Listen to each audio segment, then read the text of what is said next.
Professor Stella Nkomo is a professor in the Department of Human Resource Management at the University of Pretoria. Prior to joining the University of Pretoria, she was the Bateman Distinguished Professor of Business Leadership at the University of South Africa's Graduate School of Business Leadership. Her internationally recognized work on race and gender and managing diversity in organizations appears in numerous journals and edited volumes. It gives me great pleasure to please welcome you on stage, and we look forward to your address. Big round of applause. Thank you, Ashwin.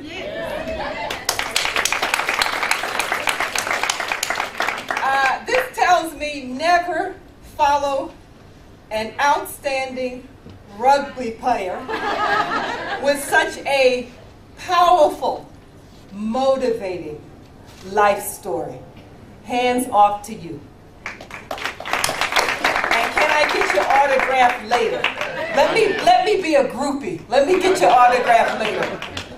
No, but thank you, everyone. And I want to thank the organizers and the sponsors of this event for inviting me to share a few words with you. And I was listening to Ashwin and to Terrence, right? Where's Terrence? Yeah, I'm like, okay, this is really exciting to hear people talk about this whole thing of talent and sharing so personally with you, because I think it is a personal journey for each person. But I think there are some common elements in it. So, and also the entertainment. The Natalians, weren't they great? Yeah. Now you can tell from this accent, I'm not from South Africa, right? Oh, really? Yeah. But you know what? It's not a fake American accent. It's the real thing. If you remember what Julius said about the Lady Pandora. But anyway, you remember that now, right? This is the real deal. But the reason the Italians resonate for me, because when those guys were singing, it brought me back to my church roots and to the Baptist tradition. And then Terrence spoke. I was like, this is like being in a Baptist church. And then Ashwin spoke. So here I come as the professor. Whoa. You know, and I have a PowerPoint. You know, I wouldn't be a professor without a PowerPoint. But I'm going to try to make it not so painful. And so that I can hopefully just share a few things with you about this whole thing of the talent that you have. You know, when Ashley was talking, I was thinking, you know, I talk to a lot of people. Let me tell you what I'm going to speak from. I'm going to speak from being an academic, from working with people, mostly leaders, because I teach leadership and I help leaders to try to develop into leaders. And I especially talk a lot to women. You know, the people that we didn't think could be leaders. They don't fit that prototype. So I spend a lot of time on women's leadership development, trying to help them understand that they do have the talent and they can do it, and they don't have to do it the way men do it, right? And then also just people who've been left out. But I also would like to share some of this information a little bit from the academic perspective. I got to have a little bit of the research element in it, right? So Ashwin, you asked that question. What's the difference between a person who might have talent? You know, you might see people who are both talented, but both don't make it. One is successful and the other one derails. So I'm going to share with you and hope that I can leave you with 4 messages around what might account for that difference. And there are some things that we can talk about. So I'm going to start with a little story. And this story, you may have heard this story. So the first message to you, if you want your talent to be unleashed, and notice my topic is not like the topic on the program. So it is like that Baptist minister who tells people in church he's going to preach about this, but then he preaches totally about something different. So that topic. My topic is about unleashing your talent. What do you need to do? Because the theme of this today was talent. Whose job is it? So I'm giving the other side of the equation. What I think you can do to make sure you unleash all that talent you have. Yes, that's the most important thing. Now, talent. Have you looked that word up in the Webster Dictionary? Talent, people think, the first definition always in the dictionary is the main one. It talks about people who have an aptitude or a gift for something. But you need to look at the second one. The second part of that says, talent is having the capacity to achieve, to be successful in something. So a lot of people have talent, but they don't get to the second part of being successful. So the first message of making sure that that talent gets unleashed is you got to see the possibilities, right? Yep. If you don't see the possibilities, you're dead in the water. Your talent will just stay frozen. So do you know this story about seeing the possibilities? You may have heard this story. It's not a story I made up. It's taken from a book by Zander and Zander called The Art of Possibility. If you haven't read that book, do yourself a favor, read it. I've read it about 3 times. But he tells this story about 2 marketing scouts who are sent into Africa, that dark continent. Somebody talked about that. The reason I say that, these scouts went into Africa in 1950. They were sent there by a guy who designed shoes, and it was the end, from Germany, it was the end of World War II. And now he's looking around thinking, how am I going to restart this business and grow this business? So he got the idea, let's see if there's any markets in Africa. So he sent 2 scouts, and one sent back, they both went to, by the way, they went to West Africa. Some went to Ghana, Terrence, those places you say people not want to go. I've been to Ghana. Ghana's quite nice. The other one went to Nigeria. So the first scout sent back a telegram, not an email. They didn't have email then. And he said, situation is hopeless. Stop. No one wears shoes. Forget it. The second one said, glorious business opportunity. Stop. They have no shoes. They were looking at the same thing, but they saw it entirely different. One saw hopelessness, the other one saw abundance. So which marketing guy or gal do you want? The one on the right. This thing about possibility, it's all made up. It's what you see, what you think is possible that will limit or activate your talent. So let's talk more about that. Look at this picture. I don't know if you've ever seen this picture. Look at that vase. What do you see? Anybody? What do you see? Come on, they don't want to say, you're all over 18. What do you see? It looks like a man and woman embracing you, right? But what if I tell you on that vase is not a man and a woman? It's 9 dolphins. 9 dolphins. Do you see them? Who's going to get, there's 9 dolphins there. I don't have a pointer. I don't have a pointer here. There's 9 dolphins.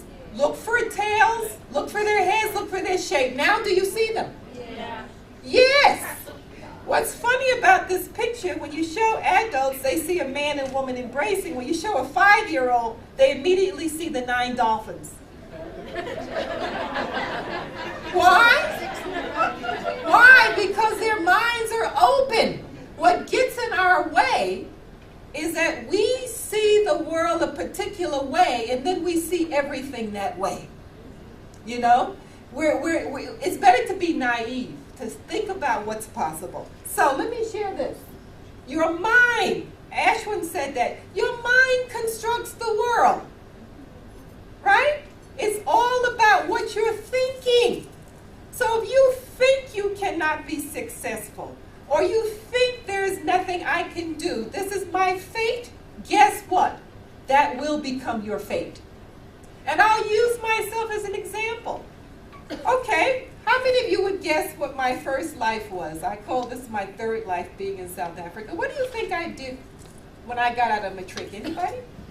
Take a guess.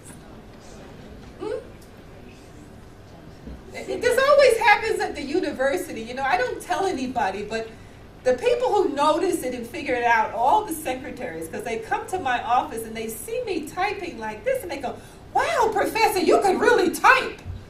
Then I say, "Well, yeah, I was a secretary for 10 years. Yes. Yes. I started my career as a secretary. I came from a very poor family of 10 children. You talked about being so poor, eating colored mealy meal. You know, I didn't know spaghetti had sauce with it until I was an adult. We didn't have mealy meal, we had boiled spaghetti. You know, it was very dirt cheap. But, you know, I knew I was smart in high school. But my guidance counselor said, you can't go to college. You cannot go to university. Your family's very poor. You're a girl. What are you going to do? Luckily, those days are gone. I was told, you're a girl. What are you going to do? You must be a secretary. So I became a secretary. But you know what? When I started working and looking around, I just thought, you know what? I can do what those people are doing. I was working in a bank. I was bored out of my mind. I had memorized all of the account numbers of every customer we had. You know? My manager would just say, you know that letter, Stella, and I do the letter.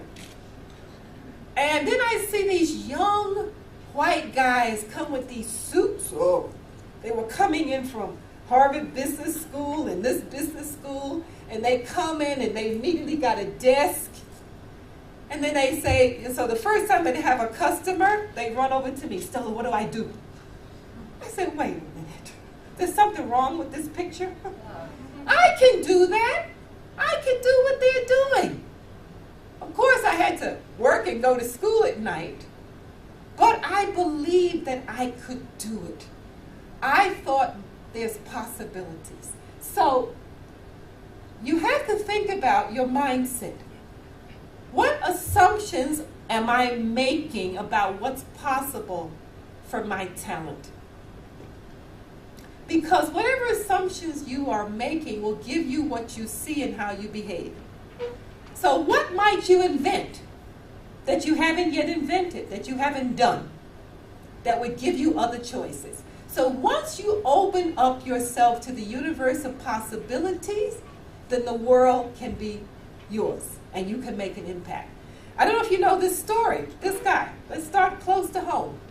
You know, I always tell people in the U.S., you know, I come from one of those first world countries you were talking about that stereotypes Africa. Yeah, I mean, my people are ignorant. I can say that. I'm an American, so I can be rude. Americans, I grew up in New York City. You grow up in New York City, you don't even know where Idaho is, let alone Africa, you know? Idaho, people think that's a foreign country. But when I told people, the reason I'm here is because I married one of your wonderful natural resources. My husband, yeah. And so sometimes South Africans, when I first got here in 2000, people would say, they look at me and they think, okay, that's a sister or mama. Then I open my mouth and they say, oh, why are you here? And I always gave a quick answer, you know, I said, I'm here because he was there and then he brought me here.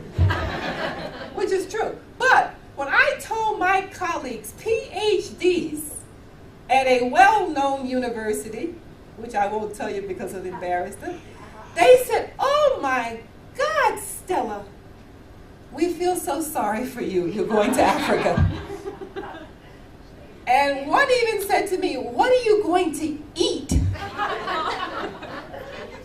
I thought, boy, I need to get out of here fast. You know, but the point I want to make is that, you know, possibilities. So look here. I always tell them when I go back and visit the U.S., I said, you know, There's so much talent and possibility on this continent, it will blow your mind away. I've never seen so many entrepreneurs in my life on this continent. It's true, right? I mean, I'm like, hey, wow, people are thinking of things that I would never think of. Do you know this young man, Ludwig Marshani? Do you know this story? But let me show you where possibility begins. And you can go check this if you don't believe me. You know, the only competitive advantage is innovation. And the only way the world gets better is by innovation and people challenging the status quo. So I've been reading a lot about inventions. How did new inventions come about? And you know how most new inventions came about? Because someone dared to ask a question and they looked at possibility. So this young man, Ludwig Marshani, he said he's a typical 22-year-old sitting around shooting the breeze. Now I'm showing my age, as my son would say. You probably don't say shooting the breeze. What do you say when you're sitting around with your buddies just chit-chatting? What? Chilling out. Okay, thank you. You're chilling out, and so his buddy says, they want to go out later that night, so his buddy says, boy, I got to go bathe, and I really don't want to bathe. I wish there was something you could just use and don't have to go through all the nonsense of bathing. And Ludwig thought, that's an interesting question. Why can't there be something you can just put on your skin and you don't have to bathe? Now, many of us would have said what? If you're going to take a bath, you need water. We would have immediately gone to the status quo. Ludwig went home and he thought about it. He said, why not? That's possible. Then he did the work, he did his searching, the Googling, and guess what this young man did? He came up with a formula, he got the patent, and now he is selling this little product called dry bath. Right? So it's the way that you ask the questions. Here's another young lady in Uganda, the inventor of the Echo stove. She was a young girl growing up in a rural village in Uganda. And one of the things she hated was being sent out to the forest by her mother and grandmother to go find wood. And she hated it because she had to do it before school. So she said, growing up, you can look these people up and their stories are very empowering. But she asked the question, why can't we cook at home without charcoal or firewood? That sounds like an impossible question, right? So what you have to do is to go to those places that are not well traveled. You got to see the possibility. Not only the possibility for what your organizations can create, but what is the possibility for your life? What's possible? The second message is you got to have what the psychologists call self-efficacy. Have you ever heard that word? The psychologists put a fancy label on it, but it simply means you have to believe that if I try something, I can be successful. I can do it. I can do it. And you know what's funny about that psychology? That's a psychology thing. The difference between the people who have talent and who go on to be successful and those who don't, one ingredient we know from a well-known psychologist is how they even think about talent. If you take your talent to be natural, I was born with this talent, you tend to think what? It's fixed. I have a certain amount of talent. And so you go out there, you try something, and the minute you're not able to do it, guess what happens on your psychology? You think what? I'm a failure. I can't do it. And once you get that negative talk in your head, it's like a little tape. It's those voices talking to you, right? We all have them. And those voices over time impact what we call your agency. So after a while, you start seeing yourself as a failure because you couldn't get it done with this so-called natural talent you had. A person who thinks about their talent as something that needs to be developed. I have some raw ingredients, but I can grow that talent. Guess what? What they do is they put in effort. And as they put in effort and they achieve, it reinforces something very important. you know what? If I try, I can do it. That is the number one ingredient to success, because if you don't try, you'll never know you're going to do it. So here's another story for you. I'll use this poem. If you think you're beaten, you are. If you think you dare not, you don't. If you like to win but think you can't, it's almost a sense you won't. Remember what Ashwin said, that Jake White said, you guys are going to win the World Cup, right? If you think you're going to lose, you're going to be lost. For out of the world we find, success begins with a person's will. It's all in the state of mind. Do you believe that? It's all here. It's all made up. It's what you think is your limit. Here's a story that I find very inspiring. This young man, William Nkomo, a boy who harnessed the wind. Have you seen this story? If you want to get motivated, go on TED Talk and look at this young man.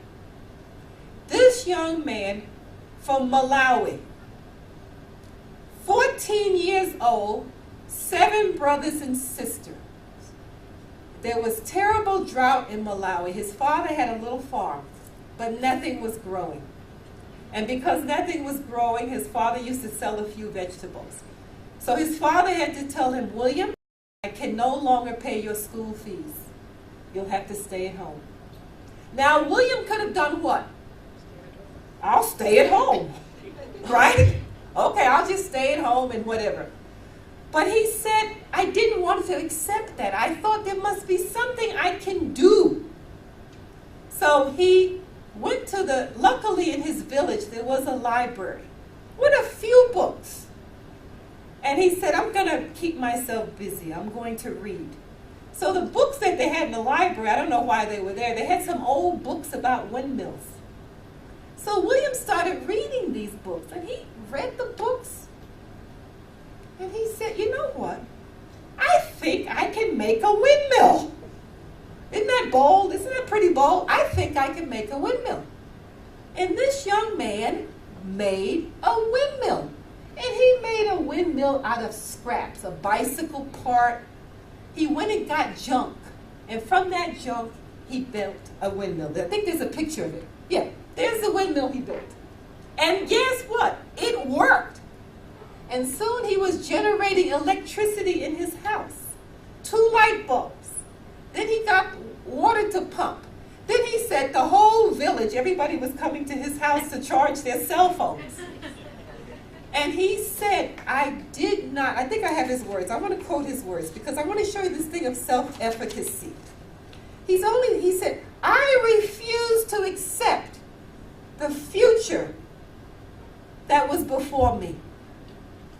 I was determined to do anything possible to change my life and the life of my family. Now, when you do something like this, he got noticed. You know where this young man is today?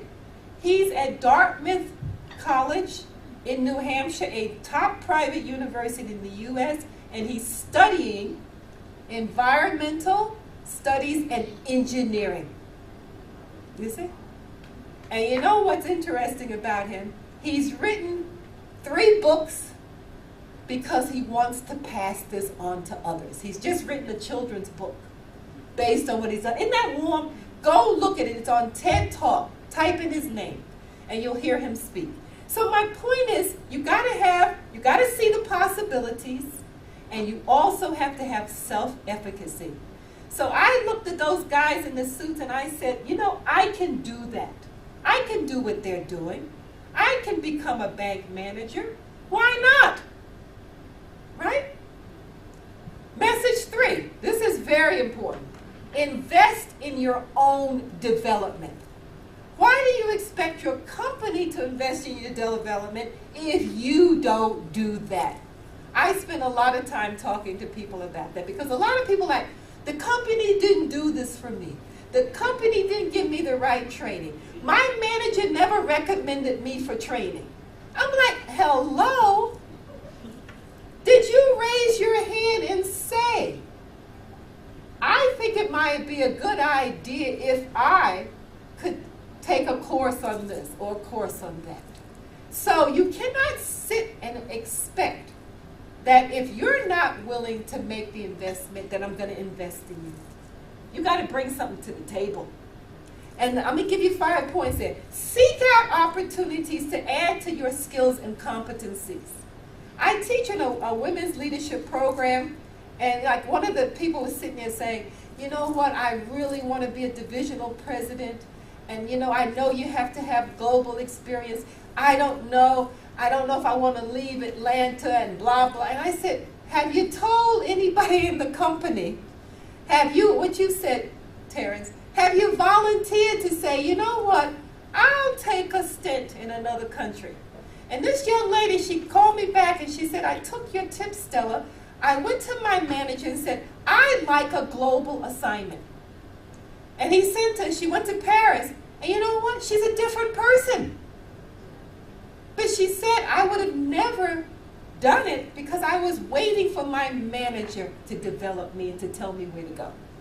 So seek out opportunities. Number 2, read and keep up with new developments in your field and about the world. I know all of you have gone through school, and I know when you finish that degree, you say, I never want to see a book again. I never want another lecture. Right? But are you reading? The world is moving. Things are changing as you're sitting here. You need to find things to read that keep you current. And you just don't read just in engineering. You know, the well-rounded person who's going to be the 21st century champion is a person who reads widely. Like when I came to South Africa, I didn't know, what's this cricket thing? I thought it was like a little animal, you know, like a cricket. I didn't know anything about rugby. You know, we have football, but we cover up. You know, we're smart. We cover up. I was like, what is this rugby? But you know what? I started reading it, you know, and you know, it makes you understanding. And somebody talked about this. I found this with relationships. Terrence talked about building relationships with people. The more you read and keep yourself worldly and you're well-versed, guess what? You can always find somebody to connect with. Because I went to the School of Business Leadership, and all my colleagues were Afrikaner males. I'm like, okay, what am I going to talk to these guys about? First of all, I don't speak the language. You know, I was the first woman they ever had on these panels. And they would always come and talk about this rugby thing. I'm like, okay, I need to figure this out so I can add a little something, you know? Right. It was a way to get into the conversation because it's interesting. When people see that you have an interest in something they're interested in, guess what? Your star goes up, right? So reading keeps you open-minded. It helps you not to be parochial. So if you're only reading the sports page, you're hampering your IQ. And ladies, if you don't read the sports page, you're hampering your IQ. Your IQ grows. I'm telling you, read. Keep up. Okay, number 3, this is your derailment factor. Understand what is expected of you and practice self-regulation. The most important thing you can do to be successful, because it is about delivery, is understanding from your boss or whoever the company, what does good performance look like? What am I expected to deliver? Because the difference between not being successful and unsuccessful is not delivering what is expected. And then you got to have the ability to regulate yourself versus somebody else telling you you didn't do a good job. If you can't figure out yourself that you didn't do a good job, hey, I have mercy on you. Because that is a derailment factor. I do a lot of work for the Center for Creative Leadership, and that is a derailment factor because people expect at this level that you can figure out, and if you don't know, you need to know how to do that. What's expected. Every profession, everything has certain milestones and certain things that you have to do. Like I'm a professor. If you're going to be a professor successfully, you have to teach well and you have to do research, and you got to deliver that. Seek and use feedback to grow. Now, I know you think you're gorgeous and beautiful, and you snap your fingers and lights come on. But guess what? Feedback is the breakfast of champions. And I like what Ashwin has to say. That feedback where people are telling you, honey, you're the best thing since ice cream, you're wonderful, you're great, that's great. But you need somebody to tell you, you ain't all that. Wait a minute, you're missing a few things. You need somebody to give you that wake-up talk. And that is the feedback you need to cherish. You understand what I'm talking about? You know? So you need to seek and use feedback to grow, because only if you get feedback will you be able to work on it. And the last one, to be reflective and learn from your experiences. This is one of my pet peeves. I see it with leaders. You go, hello, I hate to use that thing. You've had that experience 10 times. Did you learn anything from it? And the reason they don't learn is because they don't take a minute to reflect. I want to give you a little practice that you should do. And we're all busy, but you must learn reflective learning. Let's say you're encountering something new. Maybe it's the first time you've had to go into a new market, and you got through it. I heard the speaker this afternoon, one of your speakers talked about that, what she went through this year. See, if you don't cultivate that learning, if you don't harvest it, you lose it. So after you've been through some experience, you must say, okay, I had this experience. This is what I did. This is the outcome it had. What can I learn from that? Did I do it the right way? Could I do it better? Okay, if I get that situation again, how might I do it differently? That's called reflective thinking. So you must get into every experience can be developmental, especially what we call developmental experience, the ones that are going to stretch you. Maybe it's the first time you haven't met the target. Probably if somebody sent you off to Ghana to start a new plant, that's a developmental experience. You better really reflect on what you learned there. So invest in your own development by practicing some of those things. The last one, people who unleash their talent, they do it by a certain principle, and I call that being a contribution.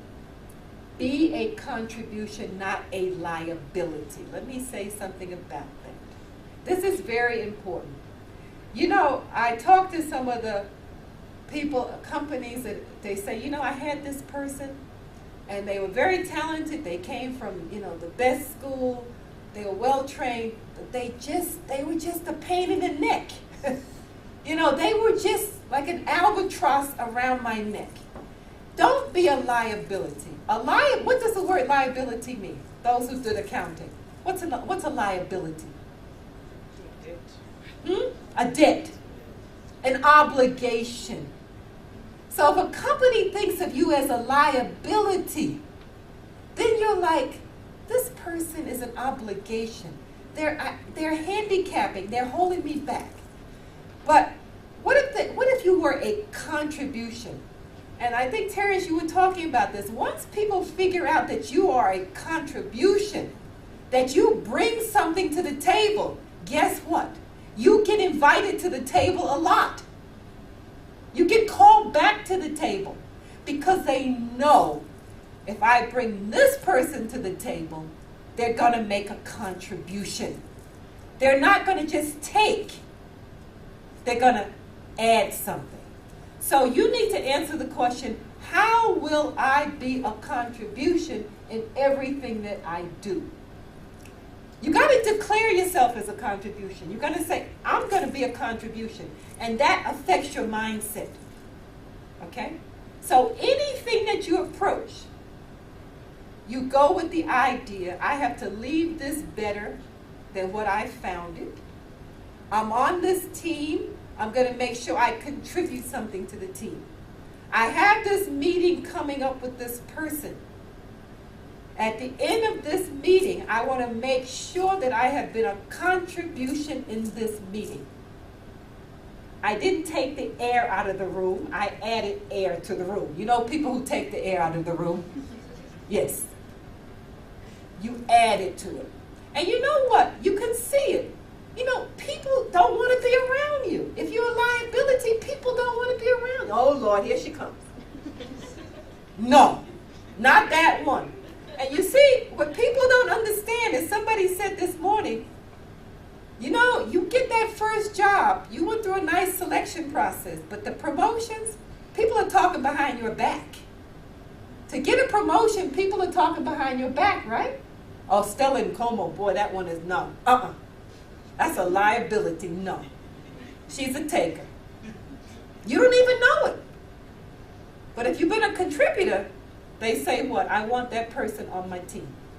So, redefine your work as a place of contribution. It's not about what you're going to get or the next promotion. If you define it that way, I can tell you, you're going to derail. You're going to derail. And we see that too much in South Africa. I'm sorry, I don't want to preach. But if a lot of our leaders would just change that, you didn't become a leader in order to see what you can get. Right? I think the people are getting tired of that. You got to be a contribution. So if you think about being a contribution versus this is about my personal success, I'm taking this job because I want to get a new car, the latest BMW, I want to get this, I want to get a big house, I want to have a big title. Derailment. Shift from self-absorption, you know, to making a difference. And so, can I close? Let me give you an assignment. I would be really remiss in my duties as a professor if I don't give you an assignment. And I'm serious about this assignment. Now, this is very funny. I just gave this assignment to a woman who came to me for coaching. Because she came in and she said, you know, she joined a new company and she was like, okay, I want you to help me to strategize and how to do the politics and how to do this. And I said, time out. No, that's the wrong way to enter this company. What I want you to do is to do this assignment. I want you to do a creative visioning exercise. I want you to say, it is 4 years from the day this company employed you. You have to write an article. She said, you really, are you serious? I said, yes. I want you to write a one-page newspaper article that is a story that may appear in Business Day or Financial Mail, where you write what you have contributed and what this company has become because you were there. What is a contribution? And you cannot fluff it. It cannot be fluff. It has to have real evidence. What were the metrics that show your contribution, and how is this company better because of what you did and what you contributed? And I said, no bullet points. It must be in a narrative. Your article should verify the contribution by including supporting evidence. What results did you achieve? Now, what am I doing here? I'm just telling her what Ashwin said. Visioning the goal. What is it that you want to contribute? What are you going to leave? How is this job going to be better because you were in it? And if you have that kind of vision, now I said to her, now you have your work plan. Now go and make that vision become true. Because you may not get there 100%, but I can tell you, you're going to get closer to it. So one of the things of being successful is to have a vision, a dream for what you want to create. And I always use two examples. I know organizations talk about strategic plans, and they hate when I say that. You know, Martin Luther King Jr. didn't say, I have a strategic plan. He said, I have a dream. Nelson Mandela didn't say, look, I got a strategic plan. He said, I have a dream that one day South Africa will be a non-racial, non-sexist society that belongs to everybody who lives in it. You see? So write this thing so it's inspirational to you. What is it that you want to create? What is the contribution you wish to make? And you will add a lot of value in your company. People will be chasing after you. You'll have to turn down because they know you are a contribution. And take that to the community. And when you have a contribution principle, guess what? You just don't transform yourself. You transform the people around you. You take other people with you. You know? There's an old African American saying, because in our country we always taught, my grandmother used to say that, you know, achieve for yourself, but lift others as you climb. Lift other people as you climb. Be a contribution, kiddo. It's not about you. So, you are the cheetah generation. Did you know that? I'm talking to the young people in the room. You know, Africa it's so wonderful this time in the 21st century. I know we look at all kinds of things and people get terribly negative. But you know, look at this. 14 of the 15 youngest countries in the world are in Africa. Did you know that? This is a young continent. 42% of South Africans are below the age of 25. Nearly 45% of Nigerians are under the age of 15. You know, that inspires me. Like, I look out in this room and I'm like, wow, this is wonderful. I'm going to have a great retirement here. Yeah, I'm not going back home. I'm not worried. I'm not worried because you're here. You're going to make this country great. You're going to make this continent great. You are. You are the cheetah generation. Take it and run with it. You're only limited by your own mindset. And so, and look, I'm sorry, point number 4 is for those people who are still saying, you know, colonialism. 70% of you today were born after, 70% of people on this continent were born after colonialism. They're like, huh, what are you talking about? They see the way forward.